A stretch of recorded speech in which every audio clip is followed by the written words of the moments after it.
Right off the top, I do just want to ask you one question I think many viewers may have, which is given that October 7th was more than 9 months ago, and given the dire humanitarian situation in Gaza since then, why release this report now? Simply because it took us 9 months to do it, and now it's ready and it's time to publish it. Now, of course, we're not oblivious to the environment. We know that there are massacres, ongoing massacres in Gaza. I mean, all these atrocities have been going on for 9 months, and we have been documenting them step by step, one by one. Now, what would be a right moment to release this report? I don't know if that will ever come around. What are the main findings of this report?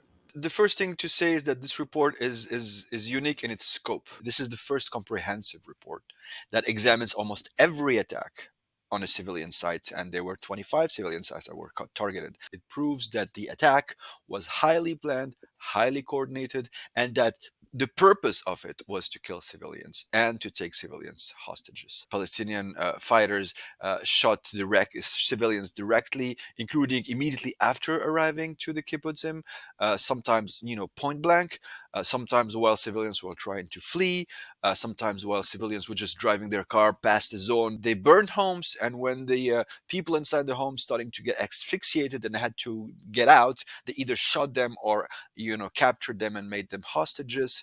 But what this report brings is the confirmation and the documentation of the fact that this was all according to plan.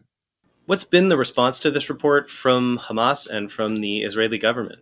From the Israeli government, they sent us various responses from various, official bodies, but none of it was included anything substantive, anything that was of any help to us. As for Hamas, they did send a response, a pretty long one. They sent us a 9-page letter. Their main assertions in that letter was that its armed wing, the Qassam brigades, did plan the operation. Of October 7. And they also said that committed to respecting international human rights law, which means specifically that they instructed, as they said, their fighters to not target civilians. We did prove that the Hamas claim that their forces did not seek to harm Israeli civilians is simply false. Rather, we proved that it was part of the plan from the outset.